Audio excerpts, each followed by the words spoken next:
Y pues para poder estar al corriente, vamos a ver el texto en la escritura. Estamos en Perla de Gran Precio, Moisés capítulo 5, y estamos sobre la historia de Caín y Abel. Ya habíamos iniciado eh, prácticamente todo lo que concierne a, en una forma muy general, lo que concierne al asesinato que comete Caín sobre Abel. Solamente repasamos, la clase pasada no terminamos el tema y vamos a hacer la lectura. Bien, versículo 16. Y Adán y Eva, su esposa, no cesaron de invocar a Dios, y Adán conoció a Eva, su esposa, y ella concibió y dio a luz a Caín, y dijo, he adquirido un varón del Señor, por tanto, tal vez éste no rechace sus palabras. Mas he aquí, Caín no escuchó, y decía, ¿quién es el Señor para que tenga que conocerlo? Y concibió ella de nuevo y dio a luz a Abel, su hermano. Y él escuchó la voz del Señor. Y Abel era pastor de ovejas, mas Caín labraba la tierra. Y Caín amó a Satanás más que a Dios, y Satanás le mandó diciendo, haz una ofrenda al Señor. Y con el transcurso del tiempo, sucedió que Caín trajo al Señor una ofrenda del fruto de la tierra. Y Abel también trajo de las primicias de su rebaño y de su grosura. Y el Señor miró con agrado a Abel y su ofrenda, mas no miró con agrado a Caín y su ofrenda. Ahora bien, Satanás sabía esto y se alegró, y Caín se ensañó en gran manera y decayó su semblante. Y el Señor le dijo a Caín, ¿por qué te has ensañado? ¿Por qué ha decaído tu semblante? Si haces lo bueno, serás aceptado. Y si no haces lo bueno, el pecado está a la puerta. Y Satanás desea poseerte. Y a menos que escuches mis mandamientos, te entregaré. Y será hecho contigo según la voluntad de él. Y tú te enseñorearás de él, porque desde ahora en adelante tú serás el padre de sus mentiras. Serás llamado perdición, porque también tú existías antes que el mundo. Y se dirá en tiempos venideros que estas abominaciones procedieron de Caín, porque rechazó el consejo mayor que venía de Dios. Y esta es una maldición que pondré sobre ti, a menos que te arrepientas. Y Caín se encolerizó y no escuchó más la voz del Señor, ni a Abel, su hermano, el cual andaba en santidad delante del Señor. Aquí voy a hacer una pausa en esta parte de la historia. Ya hemos hablado concerniente a que todos antes de poder entrar en un contacto directo con el Satanás real o nuestro adversario real, que es un opositor espiritual, tenemos que pasar primeramente por un Satanás interior. Y ese Satanás interior es el mismo que le dice a Caín, ofrécele al Señor una ofrenda, hazlo como te dé la gana, como a ti te gusta, como tú lo quieres hacer. Ese es nuestro ego, es nuestro propio Satán que nos indica que hagamos las cosas conforme a nuestra manera, conforme a nuestra voluntad y gusto, porque ciertamente nosotros somos también hijos de Dios. La segunda parte es el Caín que se enfrenta a su otro adversario, al adversario que viene a través del semejante, del prójimo. Y en este caso está representado por su propio hermano, por Abel. Pero uno diría, bueno, ¿cómo es que Abel va a representar a un adversario, es decir, a un Satán? Si Abel era bueno, Abel era el que sí escuchó la voz de la voz de Dios. Sucede que lo habíamos comentado un poquito en la sesión anterior. En el judaísmo está un poquito desarrollada la historia de que Abel, a pesar de que sí era justo, tenía un poco elevado tal vez no el ego, pero sí quería mostrarle a su hermano de una forma poco correcta que si hacía lo correcto, Dios lo bendeciría como a él. Así que Abel eh, usaba frases como, si tú fueras bueno como yo, entonces Dios te prosperaría como a mí. Ve cuántos rebaños tengo gracias a que Dios me ha bendecido, porque soy bueno, porque hago caso a su consejo. Abel avivó la ventana de su hermano. ¿Cuál ventana? Su ojo. Y a través de esos ojos fue que Caín pudo observar la riqueza de su hermano, pudo ver hasta cierto punto la jactancia de su hermano y obviamente esto le causó irritación, pero al mismo tiempo era lo que causaba su propia autojustificación, su propia forma de mm, verse ante Dios como si él fuera la víctima, y entonces por eso es que primeramente muestra un semblante decaído,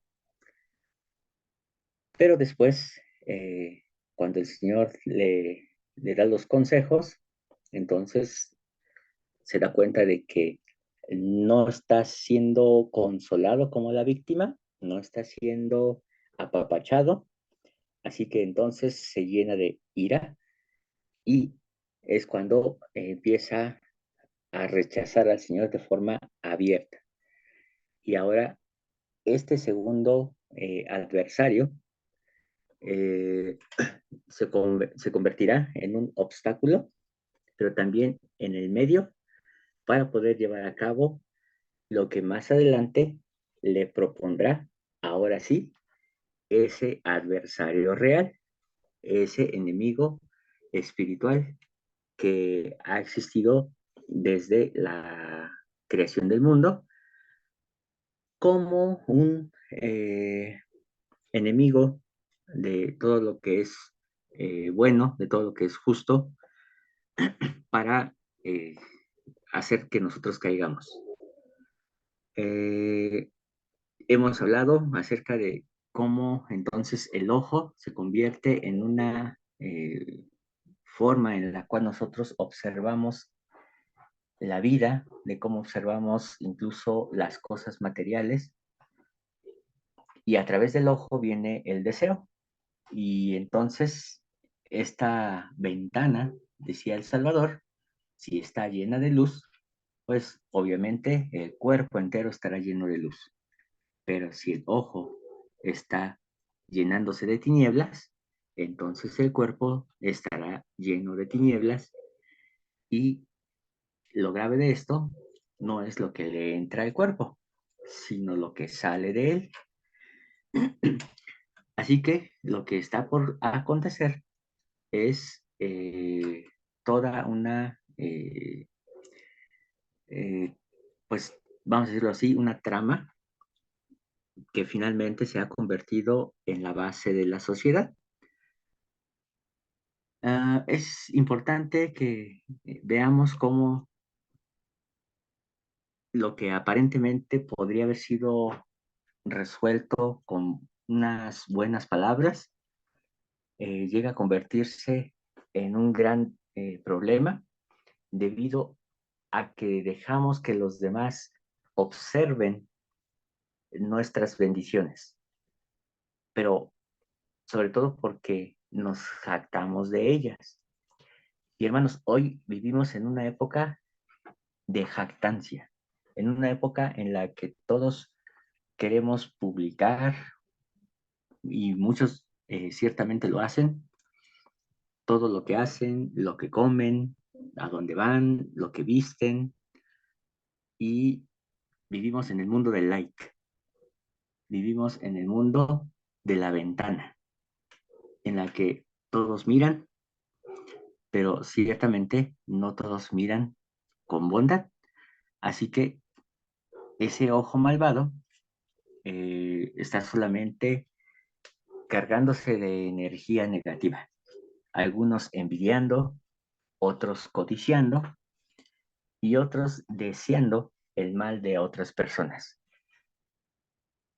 Como santos de los últimos días, nosotros deberíamos estar 100% dispuestos a bendecir a todos aquellos, a pesar de que los veamos, no sé, en sus viajes, en sus actividades, que quizás a veces hasta ni son interesantes, ¿no? Pero finalmente están ahí publicadas en sus páginas, en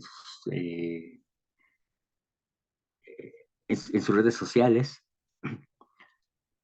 pero no dejemos que nuestro ojo se llene de veneno a causa de los bienes del prójimo, no solamente de los santos, sino de cualquier otra persona que podamos encontrar en las redes sociales. Finalmente, esta ventana del ojo malvado llega a convertirse en la lengua maligna, en una lengua que está dispuesta a dañar a los demás. Y en este caso, aparentemente no vemos una lengua maligna en Caín, y digo aparentemente porque sí se manifiesta. Sin embargo, la trama de Caín va más allá de la lengua, va hacia el asesinato eh, tangible de su hermano. Y entonces continúa. Versículo 27. Y Adán y su esposa se lamentaban ante el Señor por causa de Caín y sus hermanos. Y aconteció que Caín tomó por esposa a una de las hijas de sus hermanos y amaron a Satanás más que a Dios. Habíamos dicho en la sesión anterior, en la clase pasada, que siempre vamos a buscar nuestro igual. Siempre vamos a buscar a alguien que diga, es que estás en lo correcto, es que a ti te están haciendo daño. Y por eso es que las hijas de Ismael encajaron perfectamente con Lamán y Lemuel, porque tenían las mismas características de hacerse las víctimas para que después pudieran autojustificar sus propios pecados. Y dice, y Satanás le dijo a Caín, júrame por tu garganta, y si lo revelas, morirás. Y juramenta a tus hermanos por sus cabezas y por el Dios viviente, a fin de que no lo digan, porque si lo revelan, de seguro morirán. Y esto para que tu padre no lo sepa. Y este día entregaré a tu hermano Abel en tus manos. Y Satanás juró a Caín que obraría de acuerdo con sus mandatos. Y todas estas cosas se hicieron en secreto. Y Caín verdaderamente, perdón, y Caín dijo, verdaderamente yo soy Mahán, el maestro de este gran secreto, a fin de que yo pueda asesinar y obtener lucro. Por tanto, Caín fue llamado maestro Mahán y se gloriaba de su iniquidad. Y Caín salió al campo y habló con Abel, su hermano, y aconteció que mientras estaban en el campo, Caín se levantó y contra Abel su hermano y lo mató. Ah, nos dice hermana Alejandra, el ojo con tinieblas nos arrastra a los deseos que no debemos, pero eso está afuera. Sin embargo, no sé si entendí bien, lo que realmente sucede es que lo que ocurre dentro de nosotros no. Y eso serían nuestras concupiscencias, que no están afuera, sino dentro. ¿Es así? Entonces, hermano, ellas nos acompañan desde la preexistencia. Ok, muy buena pregunta. Y bien, primeramente entendamos y recordemos lo que significa la concupiscencia. Todos tenemos deseos. Si estamos aquí, hermanos, en esta tierra es por nuestro deseo, no por el deseo del Padre. Y vuelvo a reiterar esta parte que quizás ya la olvidamos. Eh, Nosotros fuimos los que pedimos al Padre venir a esta tierra y el Padre hizo suyo nuestro deseo. Así que lo que Él está haciendo es permitirnos venir a la tierra para que nosotros seamos como Él, no porque Él tenga la necesidad, sino porque nosotros tenemos la necesidad y lo deseamos y se lo pedimos. Así que nuestra estancia en la tierra es por nuestro deseo, que surge a causa de nuestras limitaciones en la vida premortal. Y ese deseo no era concupiscente, era simplemente un deseo de dar, tal como el Padre siempre ha dado a todas sus criaturas y creaciones. Nosotros también queríamos hacer algo semejante y no simplemente recibir. Así que entonces se nos envía a la tierra y nosotros estamos en esta tierra naciendo con una carencia y esa carencia es una carencia hasta cierto punto doble. ¿Por qué? Porque ya no estamos en la presencia de nuestro Padre y entonces hay una carencia. Ya no está ahí esa figura paterna, amorosa. Y cuando digo paterna, no solamente me refiero al Padre, me refiero a padre y madre. Nuestros padres ya no están ahí. Ya no está nuestra Madre Celestial, ya no está nuestro Padre Celestial. Así que surge un sentimiento de soledad.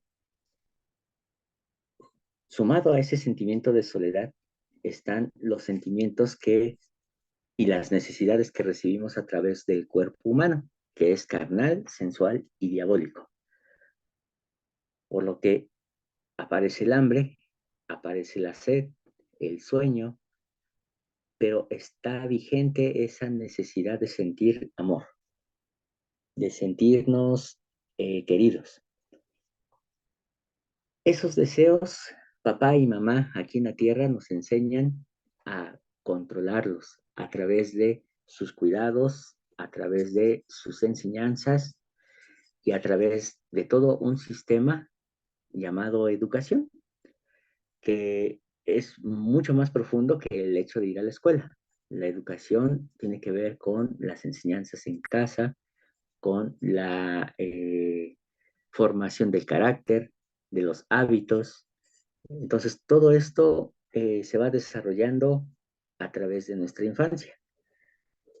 Cuando estos deseos salen de control, cuando se vuelven un berrinche que nos hace caer al piso y dar patadas y gritar, se vuelve una concupiscencia a la edad que tengamos.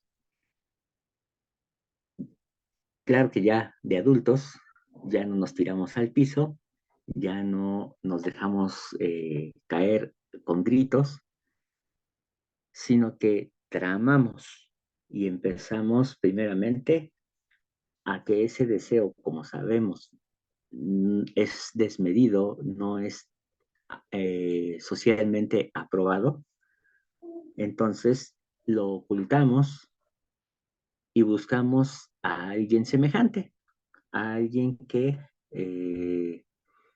sea nuestro cómplice, que nos diga, está bien, tú estás correcto, y una vez que lo hemos conseguido, entonces llevamos a cabo estos deseos desmedidos. Están dentro de nosotros, pero si se dan cuenta, no es que vengan de la preexistencia, en la preexistencia había deseos, había carencias también ahí, pero esas carencias que venimos a resolver en esta vida se suman a las carencias que surgen por el cuerpo físico. Y aquí es donde está el reto, hermanos. Cuando el cuerpo físico tiene esas necesidades, eh, ciertamente es necesario controlarlas, educarlas. De lo contrario, se vuelven deseos desmedidos o concupiscencias. Eh, pero el hecho de que existan deseos en la preexistencia no es algo negativo. Sí existen concupiscencias en la preexistencia, por supuesto que sí. Lucifer es un ejemplo de ello. Eh, Cuando él tiene un deseo desmedido por obtener el trono. Y entonces, hasta que se hace de algunos adeptos, es cuando entonces, ahora sí, viene un enfrentamiento y es cuando viene la expulsión. Entonces, en lo celestial también existen las concupiscencias. Y más adelante veremos que también los ángeles pueden caer en concupiscencias. Ah, no sé si alguien más tenga alguna pregunta, comentario, chisme, Yo, argüende, Juan, mitote. yo, yo, Sí, yo, yo. Entonces, podemos decir que no necesariamente una concupiscencia puede ser un deseo desmedido. O sea, me refiero, ¿cómo decirlo? Como a veces entendemos o creo que nos han enseñado a entender como una concupiscencia un deseo desmedido. Por ejemplo, llámese un deseo sexual, un deseo carnal, ¿no? A veces lo enfocamos más en ese término, pero eh, de acuerdo a lo que tú nos estás explicando, no necesariamente tiene que ser, digamos, como con ese enfoque, esta concupiscencias que teníamos en la preexistencia. ok. Bueno, en este caso, sí, sí debe considerarse así. Eh, Concupiscencia,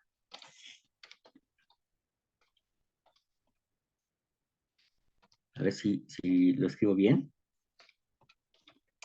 Concupiscencia, ajá. Técnicamente es sinónimo de deseo desmedido.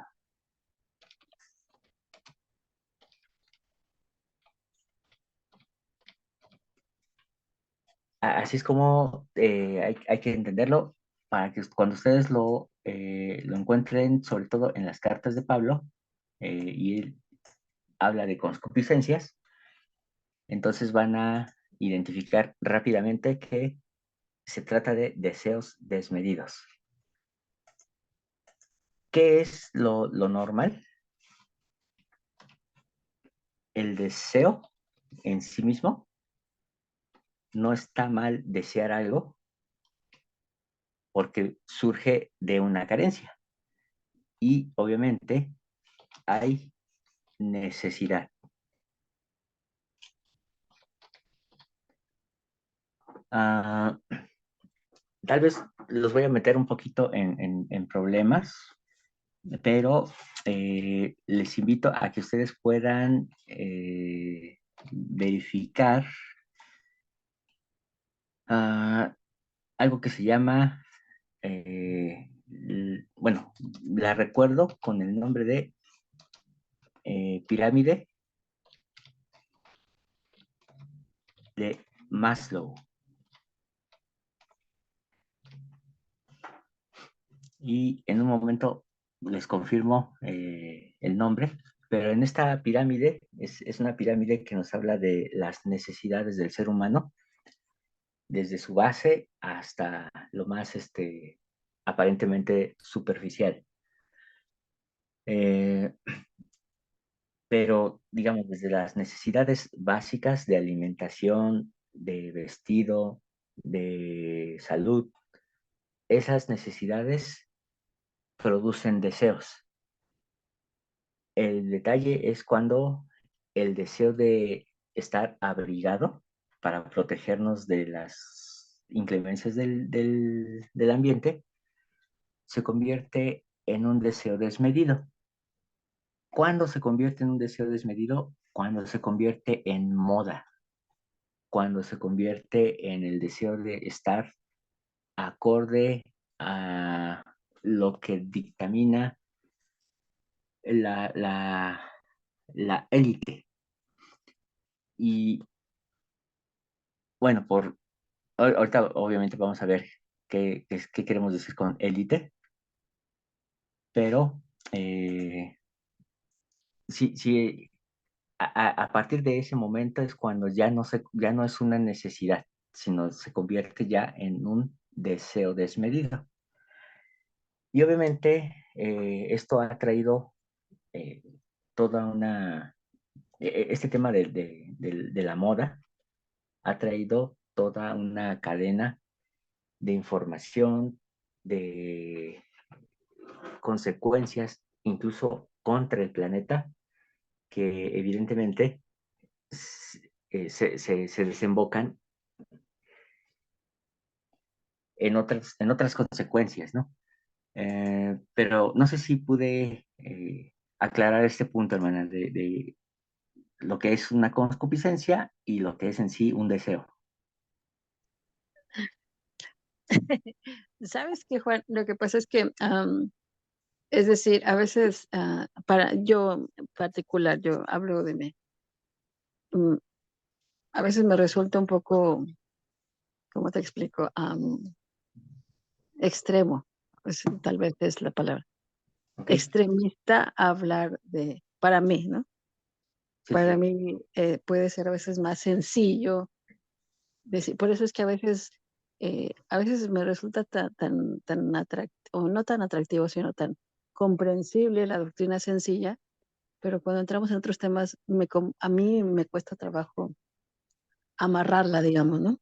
Amarrar esta doctrina a lo mejor sencilla, que estoy acostumbrada a que me la enseñaron de esa forma, a irme allá al extremo.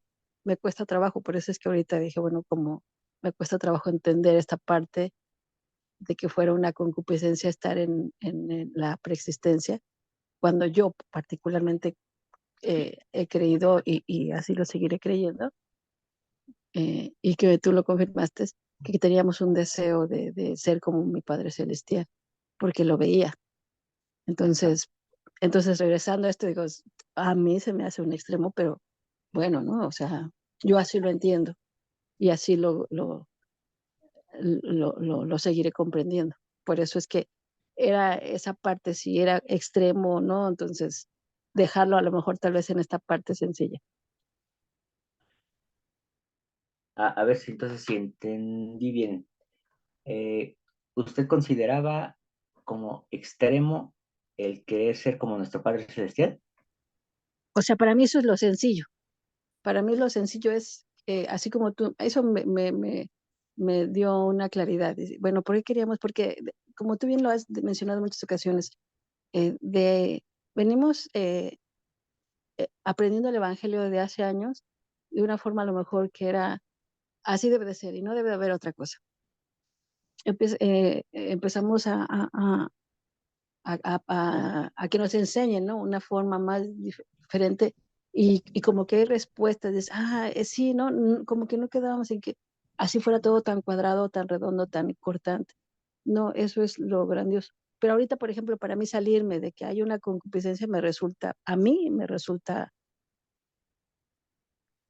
no feo, sino extraño, porque para mí simplemente el sentido de decir yo quería ser como mi Padre Celestial, como tú lo enseñaste, para mí era suficiente, pero no que hubiera una concupiscencia, pues, porque para mí la concupiscencia es lo que yo te había mencionado, es como, te digo que hemos aprendido que una concupiscencia es un acto sexual extremo, eso, ¿no? Porque así lo aprendimos, pero no necesariamente tiene que ser de esa forma.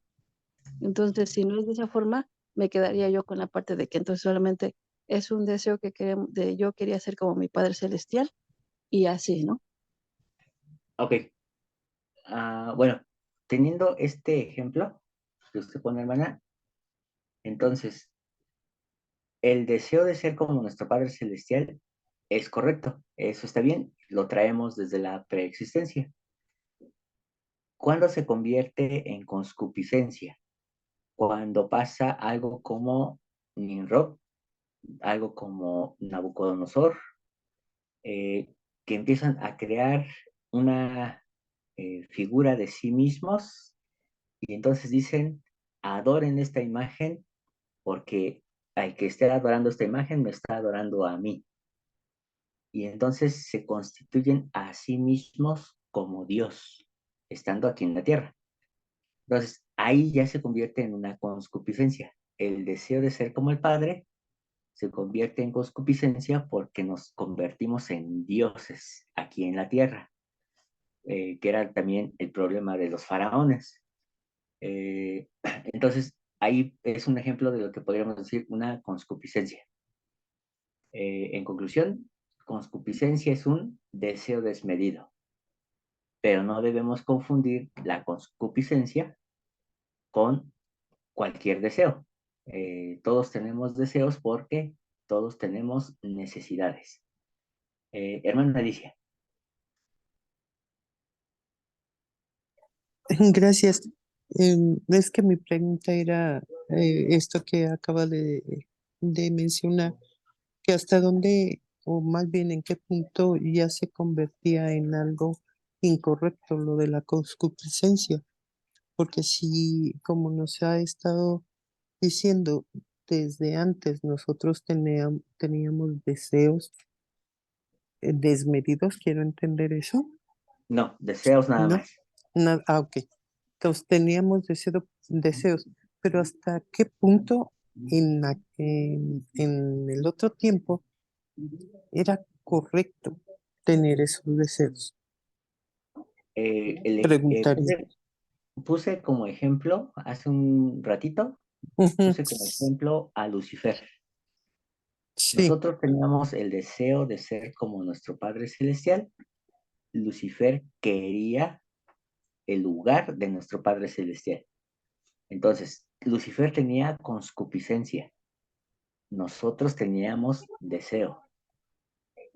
El deseo ah, de ser como el Padre, pero Lucifer tenía la concupiscencia de ocupar su lugar. Y ok, por eso él fue entonces echado. ah, quiero entenderlo bien. Entonces, el ya llegar a una concupiscencia es cuando ya decimos que estoy incorrecto, ya Exacto, estoy mal, así es. ¿sí? Ah, ok. Y eso era antes de estar aquí. Ahora, yo estoy aquí y desde antes yo dije, yo vengo porque deseo ser como el Padre. Ahora, ya cuando mis deseos, como he entendido, tengo necesidades Ujú, desde que nací, ¿no? Tengo necesidades. correcto. Ahora, entiendo que ya cuando es algo desmedido empiezo a estar mal, sea en el punto que sea, de comida, de cobijo, de una necesidad desmedida de, de ser querida. Ujú. Pero entonces, ¿cómo podría yo no llegar a ese punto? Bueno, lo habíamos dicho a través de controlar esos deseos. Si no los Ah, controlamos, si no los educamos, esos deseos ok, se salen de control. ok. Entonces es educando Así esos deseos. es correcto. Ok, ok. Muy amablemente, gracias. No hay de qué. Bien, ahorita le doy la palabra a hermana Alejandra. Permítame cerrar sesión y abro la siguiente.